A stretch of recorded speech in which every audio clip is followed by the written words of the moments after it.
नमस्कार, मैं अनूप शर्मा एकेएनटीवी के सभी दर्शकों का, सभी साथियों का स्वागत करता हूँ। आज बहुत बड़ी खबर जो है वो गुजरात से है, इसलिए मैं ज़्यादा समय ना लेते हुए गुजरात की बात बताना चाहता हूँ। एक क्रोनोलॉजी को समझाना चाहता हूँ।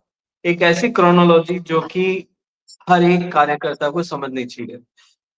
तारीख 11 जनवरी, मैं तारीख यहाँ पे इसलिए बता रहा हूँ क्योंकि ये तारीख से आपको अंदाज़ा आ जाएगा कि ये पूरी घटना क्या घटी और ये मैं आपको राष्ट्रीय लेवल पर क्यों बताने की कोशिश कर रहा हूँ। 11 जनवरी के दिन एक पार्टी प्लॉट पर आम आदमी पार्टी के कार्यकर्ता बुकिंग करवाते हैं और 12 तारीख को पुलिस को इंटीमेशन देते हैं, परमिशन के लिए अप्लाई करते हैं। 11 और 12 तारीख, 7-8 दिन बाद पुलिस रात को 10 बजे परमिशन देने से मना कर दिया। 18 तारीख को इवेंट है अरविंद केजरीवाल जी का गुजरात के अहमदाबाद निकोल एरिया में और भाजपा के प्रदेश अध्यक्ष की विधानसभा के अंदर अ, ये कार्यक्रम होने वाला था, पर ये हो ना सका क्योंकि पूरी तरीके से भाजपा डर गई, बौखला गई और उन्होंने पुलिस को इस तरीके से इस्तेमाल किया। लेकिन मेरे चेहरे पे जो हँसी है उसका कारण ये है कि रात को 11 बजे जब ये आम आदमी पार्टी के नेताओं को, कार्यकर्ताओं को पता चलता है, वो ऑप्शन तलाश करने निकल जाते हैं। उस सड़क पर, उस प्लेटफ़ॉर्म पर 6:30 बजे सुबह डिसाइड होता है कि ये जगह हम कार्यक्रम करेंगे और केवल कुछ घंटों के अंदर पूरी टीम की मेहनत के कारण 7,000 बूथ के कार्यकर्ताओं को निमंत्रण दिया था, जिनमें से 5,000 बूथ कार्यकर्ता उस मीटिंग में आए। ये बहुत बड़ी बात है। ये क्रोनोलॉजी समझनी इसलिए भी ज़रूरी है क्योंकि 7 दिन परमिशन के बाद अगर परमिशन मना करनी थी, तो पहले ही मना कर देते।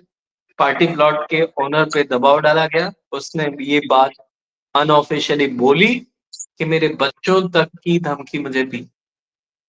ये गुजरात मॉडल शायद है जो देश में इम्प्लीमेंट करने के लिए जिन-जिन स्टेटों ने बुलाया है भाजपा को, उनको ये दर्द समझ में आ सकता है। दूसरी चीज़ ये हो रही है कि आम आदमी पार्टी कल अरविंद केजरीवाल जी का कार्यक्रम तो था, किया भी अहमदाबाद के अंदर, लेकिन जितने भी पोस्टर झंडे लगा रहे थे, कॉर्पोरेशन, पूरे तमाम अधिकारियों पर बीजेपी के जो नेताओं का प्रेशर इतना था, कुछ ने नीचे बोल भी दिया कि हम पर बहुत प्रेशर है, इसलिए हम ये झंडों को हटा रहे हैं। अभी बरोड़ा के अंदर चल रहा है, जब ये शूट हो रहा है, ये लाइव वहाँ पर चल रहा है और जब वो वहाँ पर चल रहा है, स्टेज से 200 मीटर दूरी पर जो फ्लैग लगाए हैं, जो 200 मीटर दूरी पर इवेंट के 200 मीटर दूरी पर जहाँ पर होर्डिंग्स लगे हैं, बैनर्स लगे हैं, उन सबको भी साफ करने की कोशिश कर रहे हैं, उनको हटाने की कोशिश कर रहे हैं। मुझे आश्चर्य हो रहा है कि स्वच्छता के प्रति कब से इतने जागृत अधिकारी हो गए। स्वच्छता के नाम पर हटाने की जो कोशिश है, ये बिल्कुल बेवजह है। पर कल एक ऐतिहासिक भाषण जो रिकॉर्ड हुआ, जो कि गोपाल राय जी ने बोला, मुझे लगता है देश के सभी जो साथी हैं, सभी जो कार्यकर्ता हैं, उनको सुनना चाहिए। मैं हर्ष आपसे रिक्वेस्ट करता हूँ कि गोपाल राय सर की वो छोटी-सी क्लिप, जिसमें ये क्रोनोलॉजी को समझाया गया है, उसे आप चलाइए। हर्ष?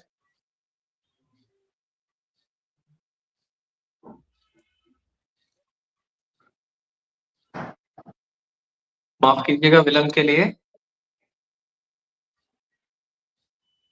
पार्टी ने गुजरात के अंदर बूथ कार्यकर्ता सम्मेलन रखा था। केवल कार्यकर्ताओं की एक मीटिंग थी। जिस भाजपा की सरकार केंद्र में है, जिस भाजपा की सरकार 30 साल से गुजरात में है, गुजरात के चारों तरफ जहां भी नजर दौड़ाओगे भाजपा की सरकार पाओगे। इनको डर क्यों लग रहा है? कल दिन के उजाले में इनकी हिम्मत नहीं थी कि आकर के निकोल के अंदर हमारा मंच उखाड़ कर फेंक दें और हमारी कुर्सियां तोड़ दें। दिन भर पुलिस के लोग और भाजपा के लोग झूठ बोलते रहे, 1 घंटे में परमिशन दे रहे हैं, 2 बजे दे रहे हैं, 4 बजे दे रहे हैं, 8 बजे दे रहे हैं। हिम्मत थी तो कल दिन में तुम मना करते, हम बता देते कि क्या होती है आम आदमी पार्टी की ताकत। सारे कार्यकर्ता तैयारी कर रहे थे, निकोल चलो, निकोल चलो, निकोल चलो। पुलिस के उनके अधिकारी सोने चले गए कि अब तो आम आदमी पार्टी का सभा खत्म हो गई। अरे जब तुम सोते हो वहां से केजरीवाल के क्रांतिवीर जागना शुरू करते हैं। 2 घंटे के अंदर संगठन ने फैसला किया कि निकोल नहीं, सानंद चलना है। 2 घंटे के अंदर भाजपा की पूरी सत्ता के सामने सीना तान करके आज हजारों लोग खड़े हैं। मैं भाजपा के लोगों से कहना चाहता हूं, पार्टी आपकी है, आप भी चलाइए, सरकार आपकी है, आप भी चलाइए। भाजपा के लोगों में कहना चाहता हूं, आम आदमी पार्टी के नेता न बिकने वाले हैं, न झुकने वाले हैं, न रुकने वाले हैं। लड़ने के लिए पैदा हुए हैं और लड़ते रहेंगे, उसको आप रोक नहीं पाओगे। धन्यवाद हर्ष। ये तो गुजरात की मुख्य खबर थी। अब मैं बहुत सारी और भी चीजें हुई हैं, बट जो ये क्रोनोलॉजी है, जो भाजपा के अंदर डर है, वो बहुत बड़ा है। मैं अच्युता मैम से रिक्वेस्ट करूंगा कि दिल्ली और पंजाब की मुख्य समाचार हमें बताएं। Thank you Anoop, thank you. Gujarat की खबरें सुनकर हमको भी बहुत जोश आ रहा है। तो एनीवे अभी दिल्ली की ओर रुख करते हैं। सीएम रेखा गुप्ता जी की असेंबली के कुछ ही किलोमीटर में दूरी में सिर्फ 5 दिन में 15 खून हुए हैं।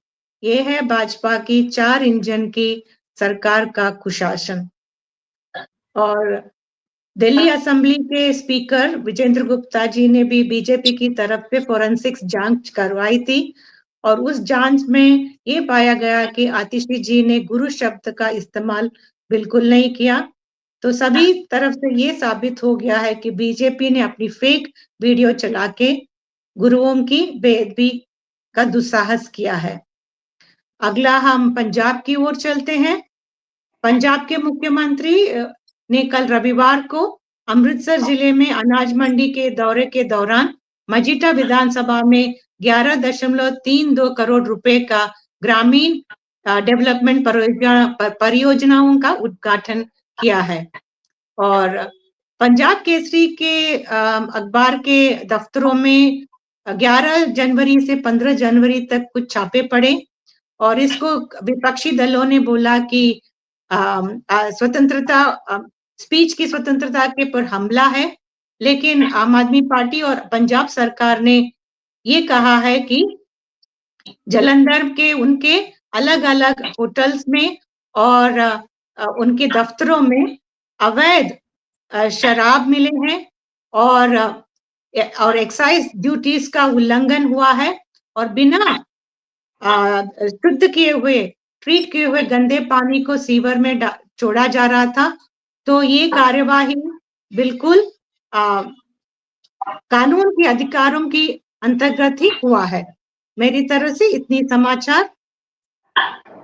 Thank you ma'am, thank you so much. मैं केसरी मैम से रिक्वेस्ट करूंगा कि वो हमें गोवा और कोई प्रमुख समाचार हो तो हमें बताएं। केसरी मैम जी, नमस्कार। मैं पहले गोवा के समाचार बताऊंगी। 5 दिन पहले विधानसभा में कैप्टन वेंजीवेगस ने एक दहाड़ की तरह बीजेपी को हिला दिया। आप विधायक कैप्टन वेंजीवेगस ने बीजेपी के खोखले राष्ट्रवादी की धज्जियां उड़ा दी। आजादी की लड़ाई में आरएसएस की भूमिका पर सवाल उठाए, तिरंगा के प्रति उनके विरोध को बेनकाब किया और गोवा की नदियां, जमीन और लोगों की रक्षा करने में बीजेपी की नाकामी को सामने लाया।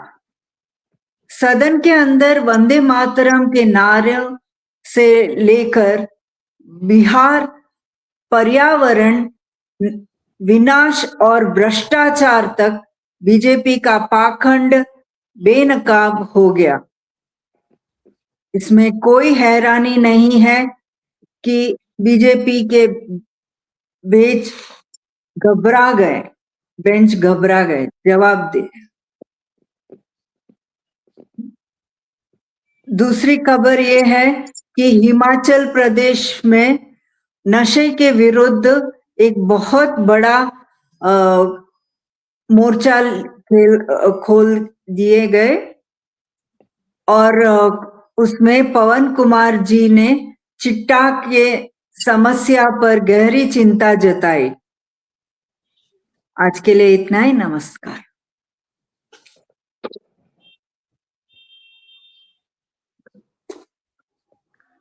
Thank you so much ma'am, आपने बहुत ही कम समय में गोवा और हिमाचल के बारे में जो बताया उसके लिए आपका बहुत बहुत शुक्रिया। मैं रचना मैम से रिक्वेस्ट करूंगा कि वो हमें उत्तर प्रदेश की कोई घटना के बारे में बताए। थैंक यू अनूप जी। सभी को शुक्रिया कि सबने बहुत अच्छे से खबरें सब जगह की मुझे जानने को मिली। मैं यूपी के बारे में आपको बताना चाहूंगी कि 3 मुख्य खबरें हैं वहाँ की। सबसे पहले तो जैसे कि सबको पता ही है कि आप सांसद और उत्तर प्रदेश के प्रभारी संजय सिंह जी के नेतृत्व में पदयात्राओं का दौर चल रहा है।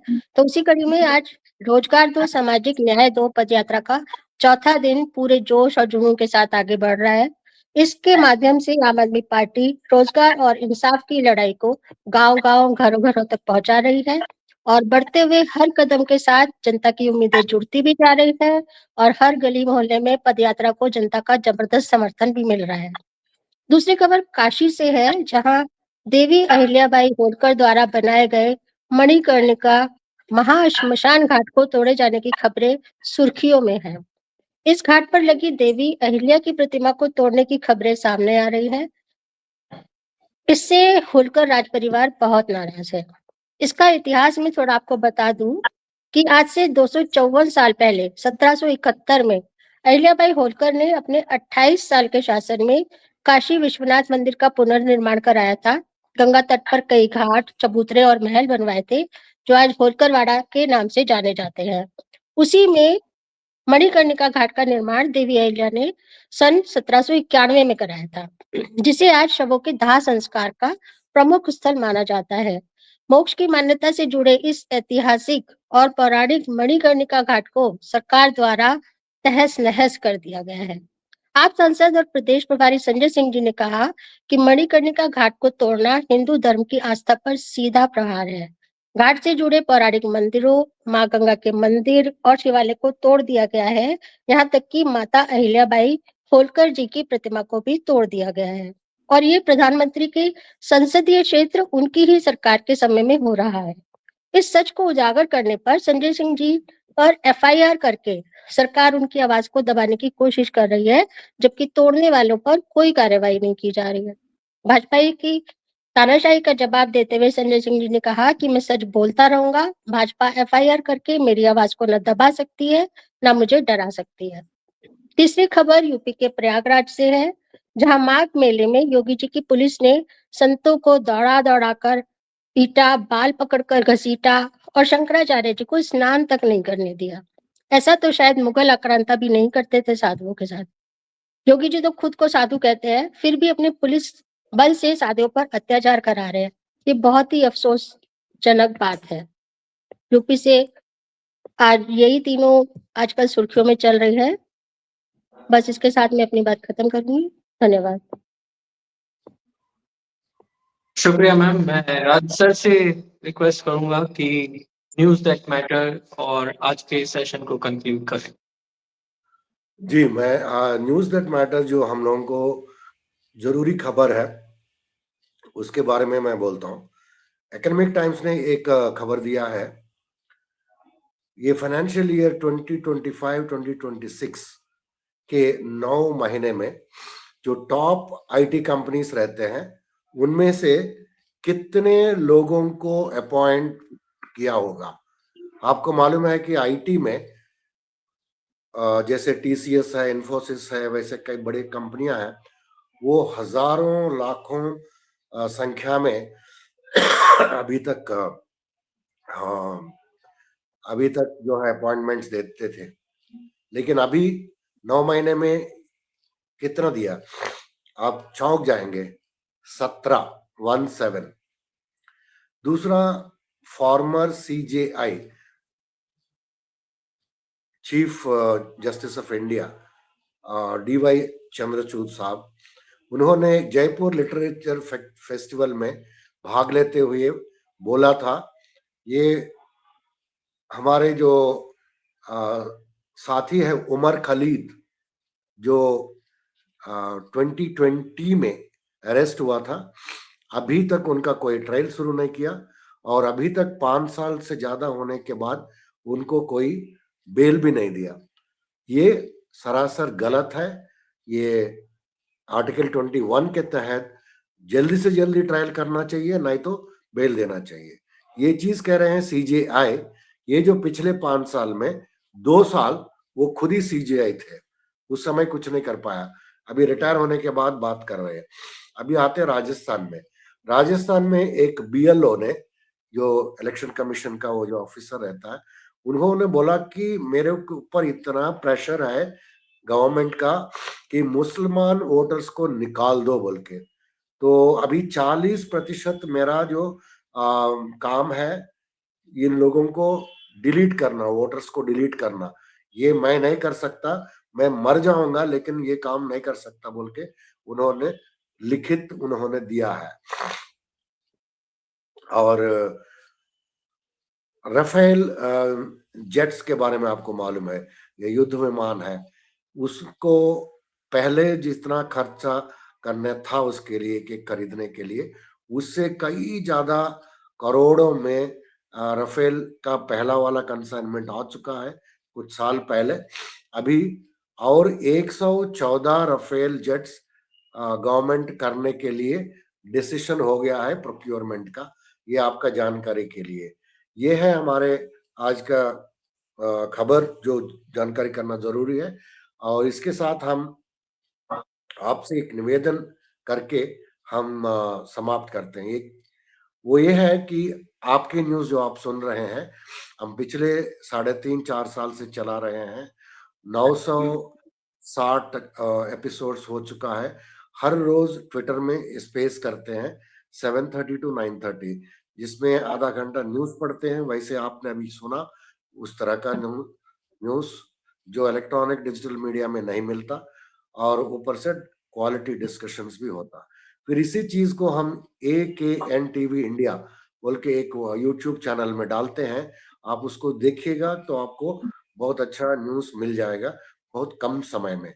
और हम एक न्यूज लेटर भी निकालते हैं AKN आपके न्यूज का, उसको भी आप सब्सक्राइब कर सकते हैं लिंक के द्वारा, या आप आपकी न्यूज का जो ट्विटर हैंडल है आप उसको फॉलो करके वहां भेज सकते हैं ईमेल ID, फिर आपको हर दिन वो न्यूज मिल जाएगा। तो और आखिरी में सबसे इंटरेस्टिंग चीज ये है कि हम आपकी सिपाही बोल के एक प्रोग्राम करते हैं, वो फ्राइडे का दिन 9:30 इंडिया टाइम होता है।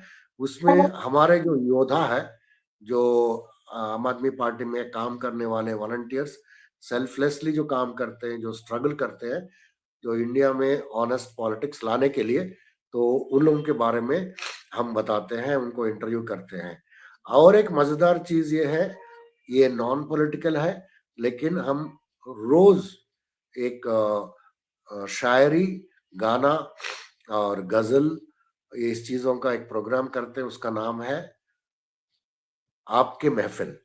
उसमें आप जरूर जुड़िए, इंडिया टाइम रात बजे 8:30 से 10:30 तक। धन्यवाद। Thank you Anoop. समय काफी कम है, 19 मिनट और 36 सेकंड ऑलरेडी हो चुके हैं। धन्यवाद। मैं सभी साथियों को, गोपाल राय जी की वो बात बोलना चाहता हूँ कि हम वो क्रांतिकारी साथी हैं जो जब भाजपा के लोग सो भी जाते हैं तब जाग के सारे काम जनता के लिए, कार्यकर्ताओं के लिए करते रहते हैं।